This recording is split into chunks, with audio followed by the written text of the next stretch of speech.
Hello बच्चों, let's see the question. The question says a horizontally oriented uniform disk of mass m and radius r rotates freely about a stationary vertical axis passing through its center. The disk has a radial guide along which can slide without friction a small body of mass small m. A light thread running down through the hollow axle of the disk is tied to the body. Initially, the body was located at the edge of the disk and the whole system rotated with an angular velocity omega naught. Then, by means of a force F applied to the lower end of the thread, the body was slowly pulled to the rotational axis. Find the work performed by the force. हमें क्या निकालना है? हमें यहाँ पर निकालना है work performed by the force F. ठीक है, तो बच्चों इस क्वेश्चन को सॉल्व करते हैं।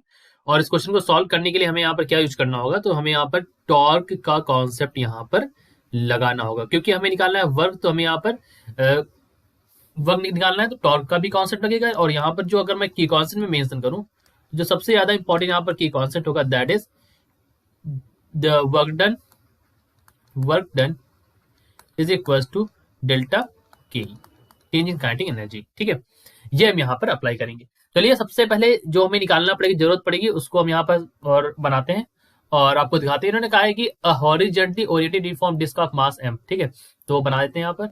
तो ये आपका है, this is your disc of mass m, और यहाँ सेंटर बॉडी अभी यहाँ पर है, इस जगह से रोटेट कर रही है बॉडी, इस जगह से। और हो क्या रहा है यहाँ पर कि ये हमारा इस तरह से ऐसे, तो यहाँ पर एक फोर्स लग रहा है, इस जगह से एक फोर्स लग रहा है एफ डाउनवर्ड, और बॉडी ऐसे रोटेट कर रही है ओमेगा नॉट एंगुलर वेलोसिटी से।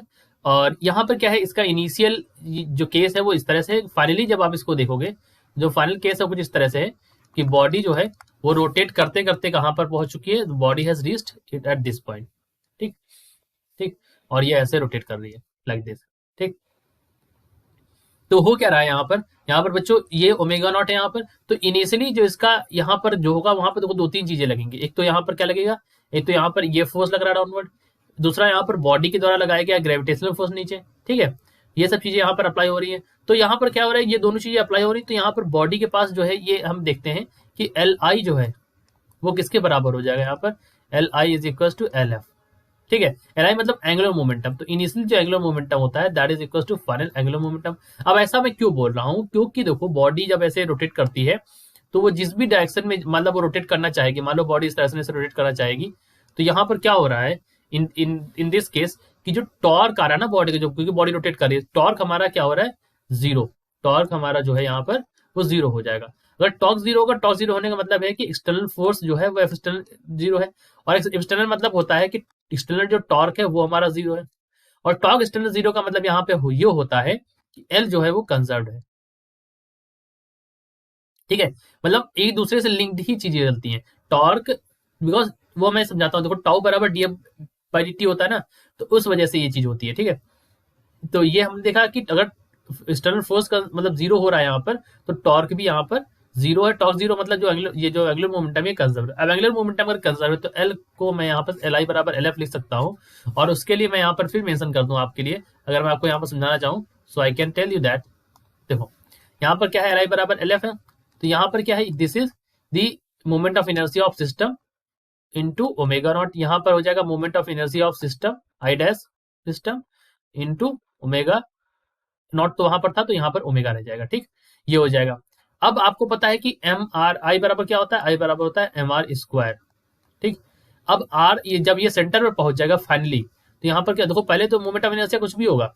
अब देखिए अगर ये सेंटर पहुंच जाएगा तो आर की वैल्यू जीरो हो गई, तो मोमेंट ऑफ इनर्शिया भी क्या हो गया, जीरो हो गया। तो उसके लिए मैं यहाँ पर लिख सकता हूँ, I can write this as कि I disc moment of inertia of disc plus I mass, ठीक है, into omega not. I one omega one बराबर आई टू ओमेगा टू करना था, तो यहाँ पर मैं लिख सकता हूँ moment of inertia of disc into omega. ठीक, अब इनकी वैल्यूज रख देंगे उठा के। तो अगर आप वैल्यूज रख दे उठा के, तो क्या मिलेगा आपको, यहाँ पर मिलेगा m r square by two plus m r square, ये कैपिटल एम है, ये स्मॉल है। ठीक, ध्यान दीजिएगा इस बात पे। ठीक, तो ये बॉडी का मास है स्मॉल एम, ठीक है, और ये उसका डिस्क का मास है कैपिटल एम। ये हो गया, तो प्लस तो यहाँ पे हो चुका है एक बार, यहाँ पर ओमेगा नॉट हो जाएगा, यहाँ पर डिस्क के लिए हो जाएगा m r square by two, यहाँ पर ओमेगा बचेगा। तो इसको फर्दर सॉल्व कर लीजिए। तो जब आप सॉल्व करेंगे तो यहाँ से आपको मिल जाएगा कि omega is equal to twice of capital M plus 2 times of small m divide by 2m यहाँ पर ओमेगा नॉट.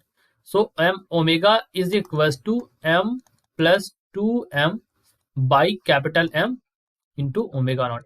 अब आप सोचेंगे मैं ओमेगा क्यों निकाल रहा हूँ, मुझे तो निकालना है वर्क डन काइनेटिक एनर्जी. तो वो मैं आपको बताता हूँ. देखो यहाँ पर आप ये लगाओगे, मतलब काइनेटिक एनर्जी लगाओगे. काइनेटिक एनर्जी निकालने के लिए आप क्या करोगे, काइनेटिक एनर्जी यानी कि kinetic energy final minus kinetic energy initial is equal to 1/2 I moment of inertia of system into omega square minus 1/2 moment of inertia. I dash है यहाँ पर, ठीक. जो इनिशियली थी वो आई सिस्टम थी और ओमेगा नॉट स्क्वायर थी. अब इसको आप यहाँ पर सॉल्व कर लेंगे तो वैल्यू क्या आ जाएगी यहाँ पर, that is equal to 1/2 moment of inertia of disc, ठीक है, आई डिस्क, ठीक है, इंटू ओमेगा स्क्वायर की वैल्यू आपको पता है m plus 2m by capital M omega naught इस पूरे का होल स्क्वायर. ये हो गया, ठीक. और यहाँ पर क्या है, ओमेगा नॉट तो है ही, ओमेगा नॉट के स्क्वायर अंदर कर दिया मैंने, तो माइनस लगा दीजिए. माइनस यहाँ पर क्या हो जाएगा 1/2 और ये हो जाएगा I disc plus I mass into omega not square, ठीक. ये हो गया यहाँ पर. इसी को ओपन कर देते हैं बच्चों. So if you open this you will get that कि आपको क्या मिलेगा, you will get 1/2 m r square by 2 into capital M plus small m 2m by capital M square omega not square minus m r square by 2 plus m r square, यहाँ पर हो जाएगा omega naught square, ठीक. तो आप इसको यहाँ पर सॉल्व कर लीजिए और आप क्या करेंगे, ओमेगा नॉट स्क्वायर बाई 2 बाहर ले लेंगे और आर स्क्वायर भी देखो मिल रहा है ना, तो आर स्क्वायर भी बाहर ले लेंगे. तो इनमें से आर स्क्वायर कॉमन लेके आप बाहर ले लेंगे.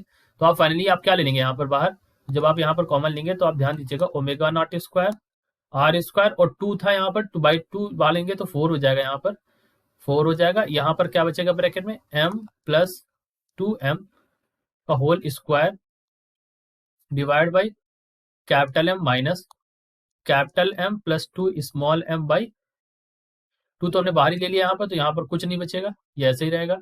सॉल्व कर लीजिए इसको. तो यहाँ पर अगर आप लेंगे कॉमन तो यहाँ पर आप ले सकते हैं m प्लस 2m भी कॉमन ले सकते हैं.